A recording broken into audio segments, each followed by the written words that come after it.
during that training period, did you ever experience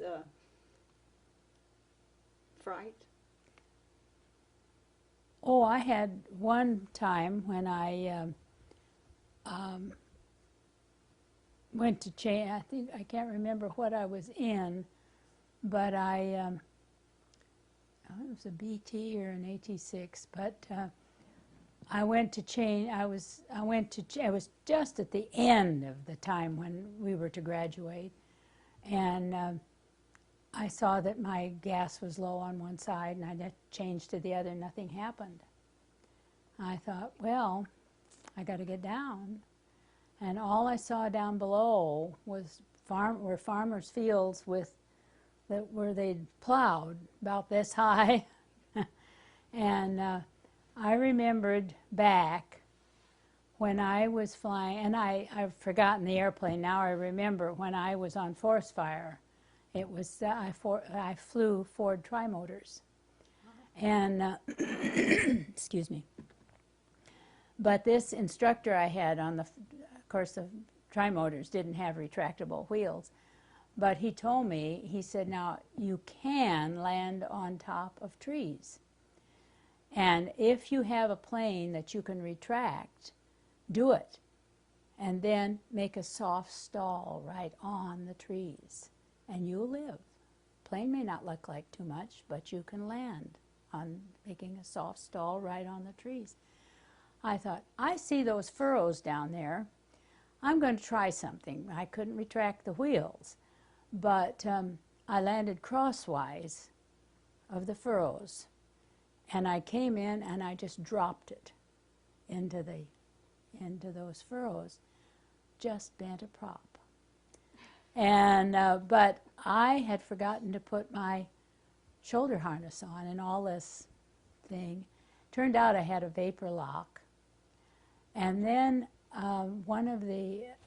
they came to me and told me I had a vapor lock. But I also had an instructor come to me, and he said, well, don't you ever mention this, ever. But he said, you were sabotaged. But he said, and to this day, I don't mention that in any of these things, but now I don't think it would matter. But he said, we don't want to ever let anybody know. But he said there was sugar in that one gas tank. And he said, but we'll call it a vapor lock. Wow. But it turned out that what I had done was land in a Mexican farmer's field. Nobody spoke English. And I finally got to a telephone and was able to call him and tell him that I had to hire somebody to watch the airplane. Hired a Mexican who couldn't speak English, and they had to come and get me. And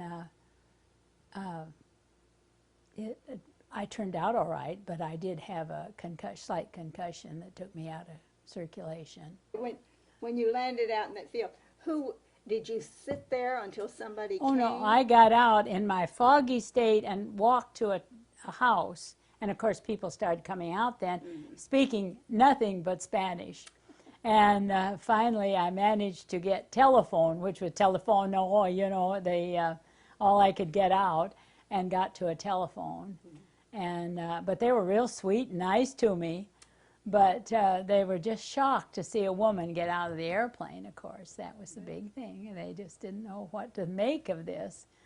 And but I felt very fortunate that I had background that I was just experimenting, really. Yeah. I really didn't know what else to do. I couldn't land with the furrows. No. And you know from your flying experience that it would be difficult to land with them. But we were able to fly, to come out and pay him and clear the field. And as soon as they fixed the airplane, I flew it out. And I happened to be out there helping to fly it out.